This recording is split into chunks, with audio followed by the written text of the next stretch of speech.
मैं हुण भी आना कि जिस आदमी के एहसान नूं सब तो ज्यादा इस उम्मत ने छड्डिया होए मौलाना मौदूदी रहमतुल्लाह अलैह। उस गरीब नूं बदनाम कर दे एक मुल्क की तकसीम का दुश्मन सी और जिन्हें बुनियाद बंदी। और मैं हुण भी हर बंदे नूं कहूँगा कि जे पाकिस्तान समझना तो उस किताबां नूं पढ़ लो, वरना कख फले नहीं पे मुस्लिम लीग को की सी। एवं चार दाड़ी मुने लीडर सी नारा ला देंदे सी, ये ना समझा सकते सी पाकिस्तान की जरूरत की है तो हिंदुत्व नूं की तकलीफ दिंदा ते अंग्रेज़ की आंदा। मौलाना मौदूदी रहमतुल्लाह अलैह जिन्हें मसला कौमियत लिखी, मुसलमान और मौजूदा सियासी कशमकश ली और समझाया कि हुसैन अहमद मदनी रब्बुल कलाम जड़े आंदा कि हिंदुओं मिल के आज़ादी लै लो, मुसलमानों मौत के गड़े लई जाते। तो उसे कहे माँ के लाल की जरूरत सी बना और माँ का मुकाबला कर।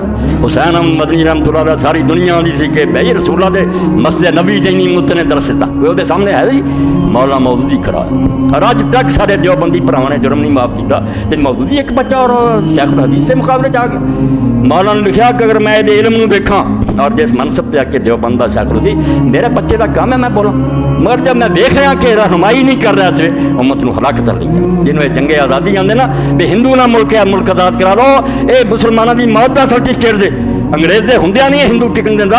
जदों बिल्कुल आने लाल हो गया तो कोई हाल नहीं। और वाकई सन 37 के अंदर जदों इंतखाब होया और सूबाई हुकूमतें सिर बनिया जे अंग्रेज़ सिरते सी उत्थे हिंदू नंगे हो गए। हर सूबे च नाम मुरादा ने हिंदू तालीम फैलानी शुरू कर दी, बंदे मातरम के गीत शुरू हो गए, मुसलमान बच्चों को हिंदुओं के बुजुर्गों के अदब करने पै गए। मौला ने देखा हशर हवाले दे क्या क्या आज़ादी है क्यों अबुल कलाम चुप मरा होया और हुसैन अहमद मदनी एक कांग्रेस मुसलमानों की कोई खैर।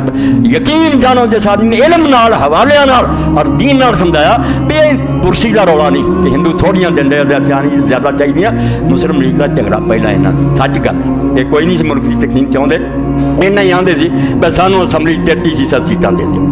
तीसरा हिस्सा उन्होंने आख्या 25 देंगे, इन्हों का दीनी बुनियाद नहीं सी। मौलाना मौदूदी जो दसिया ला इलाहा वो असल पाकिस्तान से ला इलाहा जोड़ा खत्म नहीं हो सकता। और जब तक वो बच्चों के दिमागों में नहीं वड़ूगा समझ नहीं आनी कि सानू आज़ाद मुल्क क्यों चाहिए।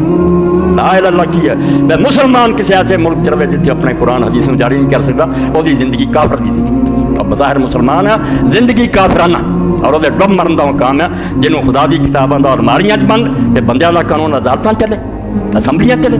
इस तो मुसलमान अपने करने पर मजबूर है, ना एक कुर्सी का रौला देना किसी कौम ना दुश्मनी। मेरा ईमान नहीं मैनू टिकन दिंदा जिस किताब से ईमान रखना जिस रसूल का नबी मनना वह दीन कितने जो दीन नहीं इस मुल्क चल रहा या इनकलाब लिया इतने तख्ता उठ और इस्लाम की हुकूमत लिया और नहीं कर सकता तो हजरत जंगल और पहाड़ा जी ऐसा बड़काफ की तरह जाना ना तो जाके उत्थे गारा सौंदा ये बगैर की जिंदगी ना गुजार के खुदा रसूल की किताब पिछे वो किताबां पढ़न वाली। और मुस्लिम लीग वो उदों बनती सी जिहदे नाल लोकां दी समझ आया कि मौदूदी जो लिखा ना कांग्रेस की जड़ हुण कट्टी, बड़े बड़े आलमां की जड़ कट्टी।